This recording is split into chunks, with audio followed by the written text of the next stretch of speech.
네, 국회 국토위 시절 피감기관으로부터 수천억 원대 특혜 수주 의혹을 받고 있는 박덕흠 의원이 국민의힘을 전격 탈당했습니다. 당의 정치적 부담을 덜어주고 자신의 결백함을 해명하겠다라는 취지라고 주장을 하고 있는데요. 이 관련 내용 포함한 정치권 소식들 오늘 박진영 민주당 상근부 대변인, 조청래 전 국민의힘 여의도연구원 부원장과 짚어보겠습니다. 어서 오세요. 안녕하세요. 안녕하십니까. 네, 피감기관 공사 수주 의혹을 받고 있는 박덕흠 의원, 어제 국민의힘을 자진 탈당했습니다. 그러면서 민주당이 정치 공세를 하는 것이다라는 이야기를 계속 유지했습니다. 이해 충돌은 없다라는 입장인 건데 어제 이 자진 탈당 결정 그리고 그 과정에서 낸 주장 어떻게 좀 들으셨습니까? 뭐 이해 충돌 수준이 아니고 이분은 뭐 이해에 대한 적극적 추구를 한 의혹이 있는 분 아니겠습니까? 실제로 보면은 이 국회의원을 하는 동안에 민간 수준은 줄었습니다만은 관급 수준은 오히려 굉장히 늘었더라고요. 여기에 대해서 좀 어쨌든 좀 되짚어 봐야 될 측면이 있고요. 그리고 그 전에 또 이분이 그 전문건설공제조합인가 거기 근무할 때 회장으로 있으면서 그 전문건설공제조합이 골프장을 매입을 했는데 이게 지인의 골프장을 매입을 하면서 시세보다 몇백억 많이 더 준 또 그 의혹이 있습니다. 이런 부분들은 이해 충돌의 수준을 넘어가지고 사실은 이제 부정부패의 의혹이 되는 뭐 그런 측면인 것 같고요. 이해 충돌 같은 경우도 이번에 뭐 김용준 씨죠, 그죠? 죽음의 외주와 건설업체 그런 법도 반대를 했었고요. 또 서울시에서 국감을 하면서 특허 관련해서 뭐 이렇게 주문을 하게 돼서 좀 무리를 일으켰는데요. 제가 보기에는 이분의 이 탈당 관련해서는 지도부와 좀 교감이 있었을 거라는 생각이 듭니다. 왜냐하면 이분이 3선을 한 이 중진이고요. 또 인적 관계도 보니까 정진석 의원하고 사동간이시더라고요. 뭐 그걸 뭐 제가 문제 삼는 건 아니고, 그리고 또 이분이 그 부동산 그 2014년도에 이 분양가 상환제 없어지면서 이 강남의 아파트를 가지고 있어서 엄청나게 많은 차익을 남겼습니다. 차익을 남겼는데 이 조용훈 대표도 그 당시에 뭐 23억 차익이 남겼다 해서 문제가 됐는데 이분은 또 73억 가까이 되더라고요. 이렇게 사실은 정치를 오래 하고 자금력을 가지고 중진들과 교류해왔기 때문에 아마 중진들과 모든 대부분의 일들을 저는 상의하지 않을까 이렇게 생각이 듭니다. 예, 어떻습니까? 이해 충돌 그 이상이다라는 입장이신 것 같은데요. 뭐 손절했다는 말씀을 하시는 것 같은데 그 손절했다는 건 너무 많이 나가신 것 같고요. 제가 듣기로는 조목조목 반박 기자회견문을 준비하다가 네. 최근에 자신의 문제로 해서 문재인 정권의 지지율이 올라가고 우리 당이 악재가 되니까 당에 부담이 되기 싫다고 해서 탈당하신 것 같아요. 그리고 김종인 비대위원장의 스타일 총선 때도 보셨지만 악재가 있거나 막말 파동이 있거나 당에 악재가 있으면은 전격적으로 결단을 내리시는 분입니다. 네. 만약에 탈당을 안 하셨으면 뭐 제가 볼 때는 후속 조치를 하셨을 거라고 봐요. 근데 이제 이 부분을 가지고 김홍걸 의원 제명 이후에 수세에 처해 있던 민주당이 적극적으로 공수 전환을 하면서 공세로 나선 거거든요. 예, 저는 여기에 정치적 의도가 있다고 봅니다. 뭐 상황 덮기라든가 주미애 사건, 뭐 예. 윤미향 사건, 뭐 등등. 예. 그러니까 전형적인 그런 정치 공세다라는 예. 박덕흠 의원의 의견에 좀 동의를 하신다라는 말씀이신 것 같은데. 예, 국민들이 보시기에 무리한 부분이 없는 건 아니지만 전체 정치 판도로 볼 때는 민주당의 공세가 좀 지나치다 이렇게 보는 것이고요. 의원직 적각 사태라든가 이런 부분들 말씀하시는데 사실은 비례대표 의원은 제명을 하더라도 비례대표 의원 임기를 끝까지 가져갈 수 있잖아요. 민주당이야말로 당의 부담은 들고 제명함으로 해서 꼬리 자르기를 했는데 지역구가 국회의원 의원은 탈당이라는 게 그 제명에 못지않는 결단이 필요한 부분입니다. 그런 부분을 쭉 같이 봐야 된다 이 말씀을 드립니다. 예, 하신 말씀 있으실 것 같습니다. 종당이 이제 정쟁을 할 수밖에 없는 거죠. 그런데 이 의혹의 크기의 문제가 다른 분들하고 차원이 다른 것 같습니다. 제가 보기에는 뭐 김홍걸 의원 같은 경우에 이제 부동산 집을 이제 2채 정도 신고가 누락된 측면, 뭐 이게 뭐 고의든 뭐 실수든 간에 그 부분은 또 확인해 봐야 되겠습니다만은 추미애 장관 건도 처음에는 아시겠지만 군무 이탈이라고 했다가 지금은 뭐 청탁금지법이라고 했다가 사실은 그것도 아닌 수준의 지금 뭐 사실 공방 자체도 정확치 않은 상황으로 왔지 않습니까? 근데 이분 같은 경우에는 돈의 액수의 규모라든가 개입한 의혹의 정도 자체가 수준이 다릅니다. 저는 사실 그 박덕흠 의원님 개인적으로 모릅니다만은 이런 분은 정치 안 하시는 게 애초에 맞았다는 생각이 듭니다. 이분이 뭐 건설 관련 뭐 전문가도 아니고요. 하는 말로 또 전문 경영인이라든가 정책 전문가도 아니고 거칠게 표현하면은 업자입니다. 업자. 예, 그런 분이 왜 이런 그 국민을 대표하는 자리에 오게 됐는지에 대해서 기본적인 저는 문제의식을 가지면서 국민의힘이라든가 뭐 여야 마찬가지입니다. 이런 분들의 정치권 진출 자체가 저는 애초에 봉쇄돼야 된다. 뭐 그런 생각입니다. 박 대변인 개인 의견으로는 네네. 그렇다라는 말씀해 주신 건데 앞서서 이제 김종인 비대위원장 스타일상 당내 의원들 문제가 있으면 빠른 결단을 내리는 편이다라고 이야기를 해주셨는데 그런 차원에서 사실 이렇게 자진 탈당을 하도록 뒤에서 나중에 유도를 한 게 아니냐, 그러니까 이런 이야기가 있어서요. 이 부분에 대해서는 어떤 의견이신가요? 제가 볼 때 그렇게 정밀하게 뭐 조율할 수 있는 그런 시간상으로나 이런 게 아니었다고 보고요. 또 혐의 자체도 명확하게 밝혀진 건 아닙니다. 예를 들면 박덕흠 의원이 공개 입찰 제도에는 뭐 외압이나 권력을 통하기 힘들다 이런 얘기도 했었고요. 본인이 제가 알기로도 예전에 건설회사 대표를 했었고 전문건설인협회 회장도 했었고 그리고 그 분야가 주로 광덕공사를 하던 업체였던 건 맞는 것 같습니다. 물론 이제 본인의 해명에도 불구하고 국민들이 보시기에는 이게 이해충돌 사항을 해명하기 힘든 현상적인 측면이 있습니다. 예, 만약에 이 문제를 당에서 결단을 했다면 제가 볼 때는 윤리위 해부해서 사실 검증하고 뭐 징계든 제재든 내리는 방향으로 갔을 거다 이렇게 보는 겁니다. 예. 박덕흠 의원 탈당하고 나서 이제 국민의힘 측에서는 국회의원 전원에 대한 이해충돌 문제를 좀 해소하자, 전수조사를 하자, 상임위 또한 재조정하자 이런 주장을 하고 있는데 여기에 대해서는 어떤 입장이십니까? 이제 뭐 이게 흔히 하는 물타기죠. 근데 뭐 안 받을 이유는 없을 거라고 생각을 합니다. 사실 그 국회 윤리위원회의 이런 부분들에 대해서 이제 뭐 재산 관련해서 이제 전수조사를 할 필요가 있다는 저는 생각이 들고요. 김영란법 제정할 때 이해충돌 관련되는 내용이 그때 빠졌지 않습니까? 네. 좀 개정을 하면서 이해충돌에 관한 법률도 좀 재정비를 할 필요가 있지 않나 이런 생각이 듭니다. 네. 그러면 이번 기회에 그 상임위 역시도 좀 재조정할 필요성이 있다라고 보십니까? 네, 상임위 문제가 이 법사위 문제로 배정될 때부터 문제가 있었던 부분이 있고요. 그리고 저도 이제 이렇게 의원들 검색을 해봤는데요. 이해충돌에 해당되는 분들이 몇 분 제 짐작으로도 있으시더라고요. 여야를 막론하고 사실은 그렇습니다. 우리가 이제 이 상임위의 전문성을 이야기합니다만은 전문성이라는 것과 자신의 생업을 하고 있다는, 특히 오너로서 하고 있다는 것은 굉장히 다른 측면이 있거든요. 예, 그런 부분에서 자기가 오너로서 어떤 영역에 일을 해본 분들은 관련 충돌이 있는 상임위하고는 거리가 멀어지는 게 맞죠. 네. 어떤 의견이십니까? 이해충돌의 문제가 지금 제기된 게 사실은 문재인 정부 들어서 나온 거 아닙니까? 조국 전 장관 때 시작을 했고 그다음에 지금 요번에 추미애 장관 문제도 이해충돌 문제가 있었는데 국민권익위원회에서 조국 전 장관 때와 다른 판정을 내림으로 해가지고 이게 국민적 관심이 더 높아진 데다가 지금 박덕흠 의원 문제가 불거지니까 이해충돌 방지법과 관련된 것은 국회에서 피해갈 수 없는 현안이 되었다고 봅니다. 지금 피감 기관의 장이었다가 국회의원이 되고 난 뒤에 자기가 근무했던 기관을 감사의 대상으로 삼는 국회의원도 계시고 해서 전반적으로 살펴봐야 되는 건 맞습니다. 제가 알기로는 정부에서 6월 25일 날인가 공직자 이해충돌 방지법을 국회에다 제출을 했고요.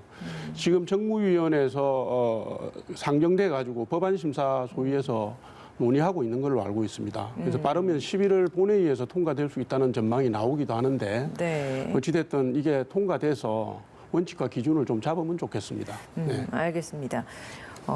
일부 보수단체들이 개천절 집회를 승차 집회 형식으로 하겠다라고 했는데 이게 정치권에서도 지금 좀 논란이 되고 있는 것 같습니다. 주호영 국민의힘 원내대표가 방역에 방해가 되지 않는다면 헌법상의 권리를 막을 수 있겠느냐 이런 주장을 했는데 여기에 대해서 개인적으로 좀 어떤 의견이신가요? 성차 드라이브 스루라고 성차 집회란 말 자체가 집회 그 주최 측에서 8.15 집회 이후에 국민적 비난을 받으면서 국민적 우려를 고심한 흔적이 있는 방안 아니겠습니까? 그죠?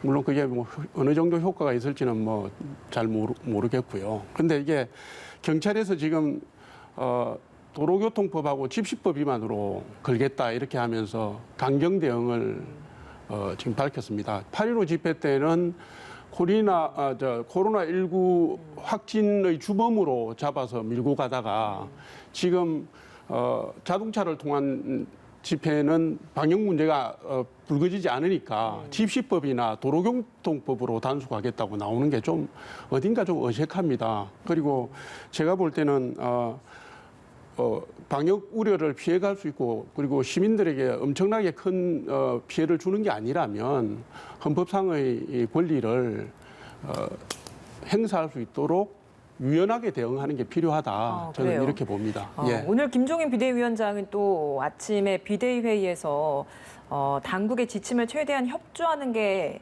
타당하다. 그러니까 일부 보수단체의 개천절 집회와 관련해서 자제를 촉구하는 말을 다시 한번 했거든요. 이러면 네네. 지도부 내에서도 서로 좀 의견이 다르다라고 저희가 이해를 해야 당내에서도 되는 조금 겁니다. 다를 수 있습니다.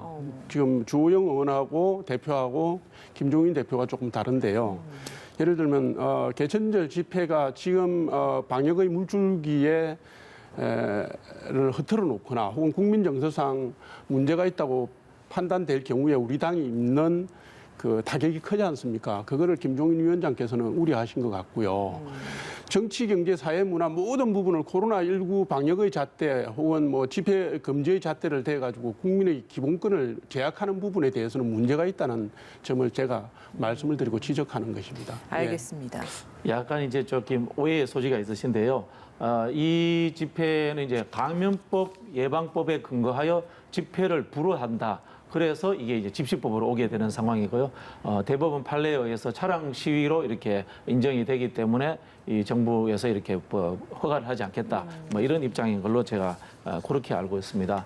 그리고 이제 조영 원내대표가 하신 말씀을 보면서 저는 이제 이분이 이제 법률가다 보니까 그렇게 하실 수 있다는 생각도 듭니다. 이게 지금 헌법의 가치. 헌법 37조에 나오는 이야기인데요. 사실은 근데 우리나라 모든 헌법이 1항은 그런데 2항에 가면 또 제한 조건을 둡니다. 37조 2항에는 어떤 내용이 있냐면요. 질서와 공공유지를 위해서 제한할 수 있다고 되어 있습니다. 좀 그렇게 봐주시면 좋겠고요. 한편으로 봤을 때는 제가 이제 정치적인 부분도 있다는 생각이 들어요. 이거는 이제 뭐 하태경 의원이라든가 장제현 의원 같은 당내 큰 선거에 나올 가능성이 없는 분들은 그냥 이제 태극기 세력이라든가 저런 분들 확 손절미하자 이런 이야기를 하는데 중진 의원들 같은 경우는 늘 당내 선거를 합니다. 그래서 당내 선거를 보면요, 저런 좀 극단적인 분들이 오히려 더 훨씬 적극적으로 참여를 합니다. 김진태 의원이 지난번 전당대회 때 2등 했지 않습니까? 이런 사례들에서 보다시피 이런 이 중진 정치인들은 이런 좀 극우적인 분들도 과감하게 잘라내지 못하는 정치 현실이 사실은 좀 존재합니다. 그리고 또 야당을 해보면요, 뭐 저희도 야당을 해봤습니다. 많은 이 조직 동원의 유혹이 늘 존재합니다. 예, 그러다 보니까 제가 보기에는 쉽게 이렇게 손절매를 못하는 것 같은데요. 어쨌든 간에 이게 김종인 위원장이 잘 짚으신 거예요. 약간의 조직적 이익보다는 국민 전체의 여론에 대해서 훨씬 더 나쁘게 작용할 수 있기 때문에 야당에서도 적극적으로 나서서 좀 설득하고 저지해 주셨으면 합니다. 그러니까 민주당은 개천절 집회를 두둔한 것이다라고 비판을 하는 게 지금 당 차원의 공식 입장인 것이죠. 그렇죠. 공식 입장인 거죠. 근데 이재명 지사가 지금 또 다른 이야기를 하고 있어서 이재명 이 부분은 지사도 어떻습니까? 아마 이제 그 법률가 출신이다 보니까 이제 그런 이야기를 할 수는 있다는 생각이 듭니다. 아까 예. 조영 원내대표처럼요. 근데 제가 앞에서 말씀한 법률적인 측면 위에 정치적 측면이 또 존재한다는 거지 않습니까? 아마 이런 부분에서는 이재명 지사도 반대를 할 겁니다. 네. 그러면 이재명 지사가 굳이 지금 이 상황에서 이런 개인적인 입장을 피력한 것도 무슨 정치적인 아니 그렇지 않죠. 수법이 있을까요? 그렇지는 않죠. 이제 법률적 이분도 이제 변호사 출신이다 보니까 제가 알기로는 뭐 중요한 질문은 아니고 지나가는 질문 형태에서 법률가로서 입장을 아마 이야기하신 것 같아요. 네. 알겠습니다. 지금 이 문제를 예. 자꾸 정치적 책략의 문제나 세력 동원의 문제로 얘기를 하시는 분들이 계신데 실제로는 이 문제는 지금 국민의힘이 이 문제를 거론하면 할수록 유리한 이슈가 아닙니다. 그럼에도 불구하고 당내에서 이런 문제 제기가 나오는 것은 말하자면 정치적 책략을 넘어선 국민 기본권에 대한 문제 얘기를 하는 것이고 제가 이해하기로는 이재명 지사의 언급의 맥락도 그 맥락에 방점이 있었다고 보여집니다. 저는 이 점을 좀 정부가 숙고를 해야 된다고 생각합니다. 쉽게 여기지 마시고요. 알겠습니다. 주제를 좀 바꿔보겠습니다. 김종인 비대위원장과 안철수 대표가 최근에 하루 사이에 공격적인 비평을 서로 좀 주고받았습니다. 안철수 대표가 공정경제 3법 이 부분에 대해서 반대 입장을 표하니까 김종인 위원장이 자유시장 경제를 정확히 인식하지 못해서 하는 말이다라고 이야기를 했고요. 바로 그 다음 날에 안철수 대표가 다시 국민의힘이 여전히 좀 비호감 분례에서 못 벗어난다라는 취지로 애둘러서 좀 비판을 하는 말을 내놨습니다. 이 둘 간의 이런 관계가 야권 연대를 앞두고 서로 좀 신경전을 벌이는 것이다. 이렇게 해석을 해야 되는 겁니까? 저는 이제 그 김종인 비대위원장이 제대로 이야기하셨다고 생각합니다. 이게 이 김종인 위원장이 한 이제 공정경제 3법이라는 게 우리 보통 경제민주화를 두 가지 축으로 봅니다. 공정경제 이거는 뭐냐면은 공정한 경쟁이 되도록 이 불공정함이 없는 룰의 문제입니다. 이게 그 재벌 개혁의 내용이죠. 그다음에는 한편으로는 이제 적극적인 부분에서의 배분적 경제, 기본소득 같은 겁니다. 기본소득 같은 게 좀 더 진보적인 위치에 있는 건데 지금 국민의힘이 기본소득 같은 보다 진보적 위치에 있는 경제민주화도 채택을 하면서 이 공정 3법을 채택하지 못한다는 것은 좀 앞뒤가 안 맞는 이야기고요. 저기 안철수 이제 대표가 공정 3법 중에서 이제 지분율 3% 미만에 대한 감사권 이야기를 하셨는데요. 이게 전형적인 기업 오너들의 생각이에요. 이분도 이제 벤처기업 오너를 하다 보니까 지분 3%밖에 안 되는데 왜 감사권을 줘? 이런 생각을 하고 있는 겁니다. 사실 이렇게 극단적으로 이야기하면 이분 정치하실 일이 아니고 정경련 회장이나 출마하셔야 될 뿐이에요. 그 사실은 우리 국민적의 보편적인 이런 정서에 맞지 않는 이야기를 하신 겁니다. 그 내용 면에서는 그렇고 그럼 그 안에서 서로 좀 정치적인 뭔가 이해관계가 서로 얽혀 있는 부분도 있을까요? 제가 봤을 때는 이 김종인 대표 비대위원장께서 아직 본인도 대권에 좀 생각이 있으신 것 같아요. 그래요. 그러다 보니까 이제 안철수 대표 같은 이런 분들이 뭐 본인이 보기에는 이제 흔히 하는 자유시장 경제도 모르는 그런 분이겠죠. 그런 분이 이제 근처에 와서 대중적 인기만을 갖고 하는 이런 게 좀 못마땅할 수도 있고요. 제가 보기에는 이런 것 같습니다. 이제 김종인 대표도 사실은 보면은 이 극우 세력을 완벽하게 잘라내지도 않아요. 개천절 집회를 3.1절과 비유하기도 하고 그러면서도 이 공정 3법 같은 걸 굉장히 중도적으로 가는 법이에요. 외연의 폭을 굉장히 넓혀가면서 스스로의 공간을 지금 만들어내고 있는 거죠. 근데 이런 상황에서 안철수 대표 같은 이 약간 중도적 입장을 가진 사람이 들어오는 게 좀 불편할 수도 있다면 저는 그런 생각이 듭니다. 오히려 김종인 비대위원장 스스로가 대권의 욕심이 있기 때문에 서로 좀 견제를 하고 있는 것이다. 네네. 네. 어떻게 좀 보고 계십니까? 재미있는 말씀이라고 생각합니다. 제가 볼 때는 뭐 정책 아젠다를 가지고 안철수 대표, 김종인 위원장이 부딪히는 것은 제가 볼 때는 그 포장이고요. 물론 뭐 공정 3법과 관련된 논란은 사실은 두 가지 입장이 다 맞습니다. 제가 볼 때는 경제민주화 조항을 캐치프레이즈로 내건 김종인 위원장은 물러설 수 없는 거겠지만 공정 3법을 통해서 만약에 우리가 기업 규제를 하고 재벌 개혁을 하겠다 그러면 경영권을 방어할 수 있는 방책을 동시에 마련하든지 아니면 우리나라의 강한 노조에 관련된 부분들을 좀 법률적으로 정리를 하든지 하는 게 동시에 가야 되는데 한 부분으로만 가니까 보수 정당 내에서는 당연히 반발이 나올 수 있는 겁니다. 그런 건데 지금 이 두 분의 뭐 관계는 구원이냐 아니냐 이런 것 때문에 나타나는 게 아니고요. 제가 볼 때는 전국을 이끌어가는 기본적인 시각이 다른 겁니다. 예를 들면 안철수 대표는 향후 입지를 만들려면 판을 흔들어야 되는 분이거든요. 지금 국민의당 미래를 가지고는 사실 도약을 할 수가 없기 때문에 흔들어야 되는 분이고 김종인 위원장은 국민의힘 중심으로 판을 만들어서 끌고 가야 되는 분입니다. 그래서 그렇기 때문에 두 분의 전국을 보는 시각이 같을 수가 없기 때문에 당연히 충돌을 하는 것이고요. 이런 충돌들은 제가 볼 때는 정치권은 큰 선거가 있을 때 예를 들면 총선이든 대선이든 큰 선거가 있을 때 합종연행도 하고 연대도 하고 통합도 하고 상황이 만들어지거든요. 내년 4월 7일 선거가 있으니까 연말쯤 지나고 연초쯤 되면 지금보다는 조금 더 협조적인 혹은 뭐 연대 가능한 그런 분위기가 만들어지더라고요. 그래서 저는 더 세게 부딪힐 것 같다는 생각이 드는 게 어제 안철수 대표가 장제원 의원님이 하는 이제 토론회 갔다 오셨지 않습니까? 장제원 의원이 어쨌든 김종인 대표 비대위원장에서 좀 비판적인 분이고 또 이제 홍준표 대표라든가 전 대표라든가 저기 김태호 전 지사 이런 분들하고 이제 우호적인 분들이에요. 결국은 이제 그분들을 염두에 두고 안철수 이제 의원을 대표를 모시고 와서 토론을 했단 말이에요. 그 이야기는 뭐냐면은 뒤에 이제는 안철수 이야기를 꺼내놨으니까 안철수와 연대 이야기를 꺼내놨으니까 홍준표, 김태호도 바로 들어와야 되지 않느냐라는 이야기에 복선을 깔고 하는 거거든요. 이런 이야기는 뭐냐면은 내년 그 서울시장 선거나 부산시장 선거를 김정인 비대위원장 혼자 결정할 수 있게 하지 않겠다. 라는 있지 않습니까? 그런 다양한 중진들의 이 포석이 제가 보기에는 포함된 거라고 봅니다. 그렇게 된다면은 결국은 김종인 비대위원장과 기존에 있던 중진들, 그다음에 안철수 대표까지 포함되는 갈등 관계가 형성되는 것이 바로 공천을 향한 과정이 되지 않을까 이렇게 예측해 보는 거죠.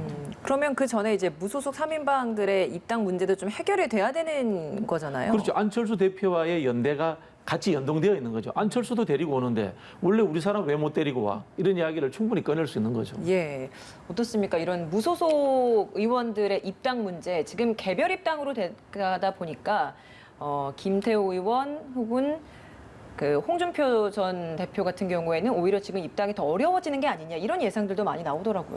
예전에 한번 말씀드린 적이 있는데 저는 입당 문제는 시간 문제라고 저는 봅니다. 보고 이번에 권성동 의원을 입당시킨 것은 비록 선별 입당이지만 무소속 범보수 후보에 대한 입당의 문을 열어놓은 거거든요.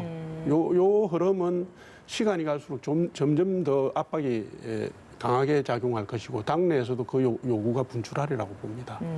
알겠습니다. 입당을 예. 시키더라도 부산시장, 서울시장 공천의 영향력은 행사하지 못하게 하도록 이렇게 시간을 끌면서 밀어내는 거죠. 그럼 그 시기는 두 분 다 보궐선거 전이 될 것이다라고 예상은 하시는 거네요. 일부 의원은 전이 될 수도 있고요. 일부 의원은 4월 이후로 갈 수도 있고 그렇습니다. 예. 의견 어떠신가요? 뭐 그렇죠. 여기 뭐 예를 들자면은 김종인 비대위원장이 추진하고 있는 서울시장, 부산시장 전략에 방해되는 분들은 계속해서 태클을 걸어서 뭐 빨리 못 들어오게 하겠죠. 알겠습니다. 주제를 좀 바꿔보겠습니다. 조두순 관련 법안들을 국민의힘에서 좀 많이 발의를 하고 있는 것 같습니다. 일명 조두순 격리 법안을 내놨는데 이게 어떤 내용인 겁니까? 9월 23일 우리 국민의힘 성폭력 대책특별위원회에서 그 조두순 보호수용법 발의하겠다고 밝혔습니다. 그 내용 보면 살인 2회 이상, 뭐 성폭력 3회 이상, 또 13세 미만 사람에게 성폭력을 저질러서 중상해를 입힌 경우에는 법원에다가 격리를 요청할 수 있도록 하겠다는 법인데요. 근데 요거는 사실은 민주당에서도 뭐 제가 볼 때 정춘숙 의원이나 김영호 의원이나 몇 분이 관련된 법안을 발의하거나 발의할 거라고 합니다. 예. 아마 병합 심리 할 것 같은데 이게 가볍지 않은 사안이니까 12월에 만기 출소잖아요. 그러니까 11월 중에 본회의에서 합의 처리가 될 수 있도록 방안이 만들어지면 좋겠습니다. 이게 지금 조두순이 소급 적용이 되지 않는 부분 때문에 많은 논란들이 있었는데 이건 보호 관찰 규정을 어기게 되면 그때는 또 적용 대상이 되는 부분인 거죠? 그렇죠. 이제 그런 부분인데 아마 제가 봤을 때는 뭐 저도 이제 딸을 키우는 부모인데 이 별도 시설에 수용한다 부분이 굉장히 아마 법적으로 뭐 논란이 될 수 있을 것입니다. 그래서 이게 특히 법률가들은 또 저희들이 생각하는 국민들의 보편적 그 인식하고 좀 다른 판단을 때로는 내리기 때문에 한번 저도 뭐 좀 제정이 됐으면 좋겠는데 어떤 형태든지 간에 아니면 뭐 별도 시설이 아니더라도 다르게라도 사회적 격리라든가 아니면 사회적 그 안전적인 감시망 속에 있도록 하는 게 필요하다는 생각이 드는데 한번 여야가 같이 오는 거는 정말 그 안전 차원에서 한번 머리를 맞대고 한번 좋은 의견 한번 만들었으면 좋겠습니다. 예, 알겠습니다. 오늘 두 분 말씀 여기서 마무리 짓겠습니다. 박진영 민주당 상근부대변인, 조청래 전 국민의힘 여의도연구원 부원장과 함께했습니다. 고맙습니다.